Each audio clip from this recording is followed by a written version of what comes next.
Oke, halo teman-teman. Jadi responsi kali ini aku akan lakukan melalui video ya, karena jadwal responsi kita tepatan hari Rabu itu lagi tanggal merah.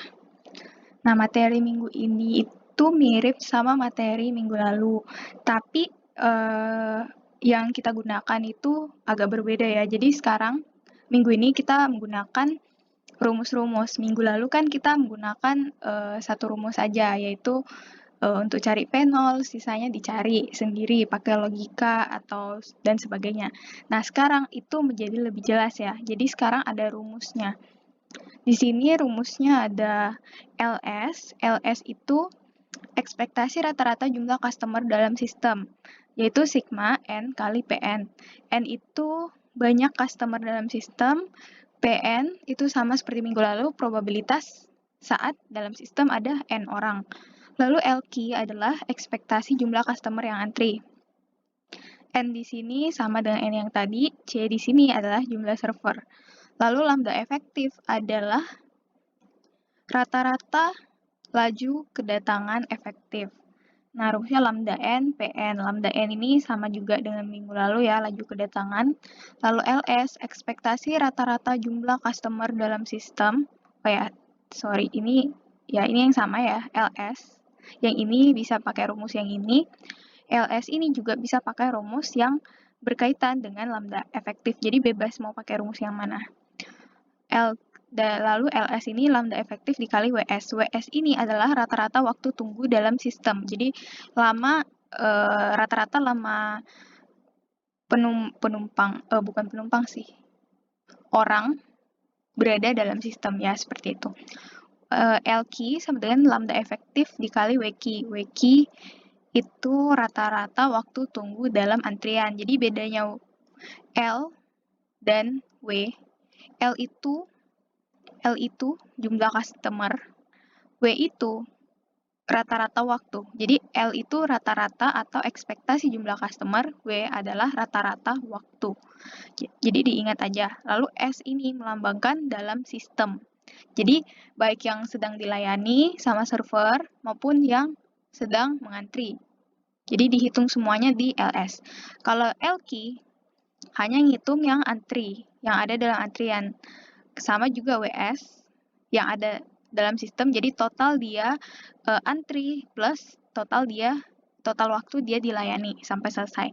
Kalau WQ itu waktu dia masuk ke dalam antrian sampai dia keluar dari antrian, kayak gitu. Beda ya, jadi S dan Q ini perlu diperhatikan lagi. C bar, yaitu ekspektasi jumlah server sibuk. Jadi berapa jumlah server sibuk rata-ratanya.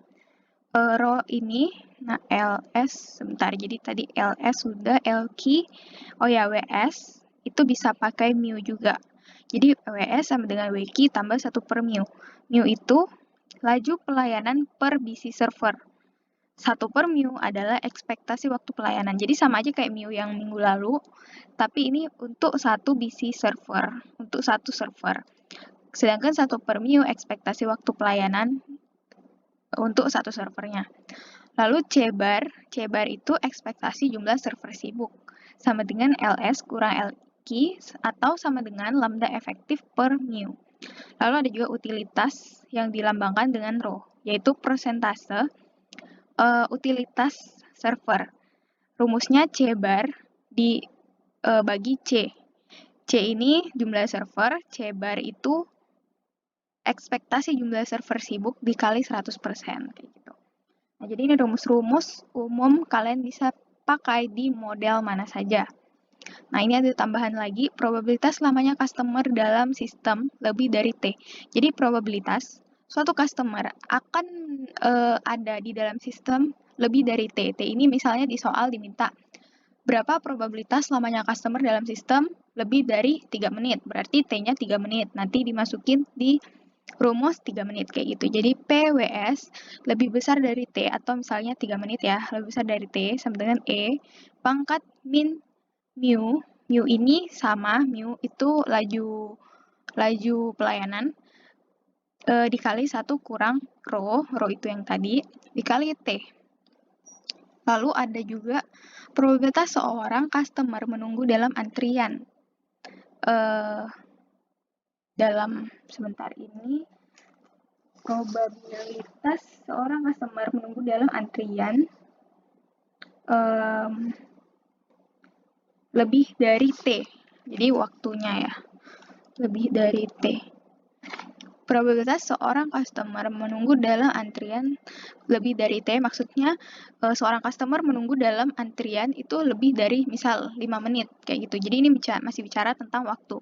WQ-nya lebih besar dari T. Probabilitasnya adalah lambda rho dikali E pangkat min mu kali 1 kurang rho dikali T.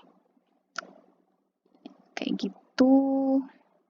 Nah, jadi rumus-rumus yang di atas ini itu rumus yang umum digunakan di semua model antrian. Nah, maksudnya model antrian itu apa? Pasti kalian sudah diajarin ya di kelas, tapi aku ngulang dikit. Jadi, BDSKN. B itu kita isi selalu Markovian. Itu adalah distribusi kedatangan. Nggak usah bingung, pokoknya isi M aja. Lalu D itu distribusi waktu pelayanan. Itu juga selalu Markovian, jadi diisi M. Lalu jumlah paralel server, itu ini ya yang merah S. Itu jumlah server, ya tergantung soal. K, kapasitas maksimum sistem. Nah, ini juga tergantung soal. Kapasitas sistem itu adalah kapasitas antrian ditambah layanan. Dan N, ini yang orange adalah jumlah populasi. Bisa terbatas atau tidak terbatas. Jadi K dan N ini itu tidak selalu diisi ya. Jadi bisa aja kapasitas sistemnya itu misal infinite. Jadi atau nggak disebut di soal. Jadi nggak usah ditulis. Begitu juga dengan N. Bisa terbatas, infinite dan terbatas dan finite atau tidak terbatas, infinite kayak gitulah. Jadi ini BDSKN akan kita gunakan sampai seterusnya. Jadi harus benar-benar paham ya, model antriannya apa, kita pakai rumusnya yang mana. Nah, untuk rumus yang di atas ini aku ulang lagi, semuanya bisa digunakan untuk semua model antrian. Gitu. Jadi hari ini kita akan mengerjakan 3 soal. Ini soalnya sama dengan minggu lalu persis. Tapi ada kan beberapa poin yang kita belum isi, belum kerja. Dan ada beberapa poin yang akan kita kerja ulang, tapi caranya berbeda. Jadi minggu ini kita pakai cara yang pakai rumus umum ini. Nah, selain rumus umum ini, materi minggu ini juga mencakup rumus untuk model MM1. Jadi bedanya rumus yang tadi, yang di atas ini, bisa digunakan untuk semua model. Sedangkan rumus yang ini, ringkasan model MM1, hanya digunakan untuk model MM1. Kayak gitu.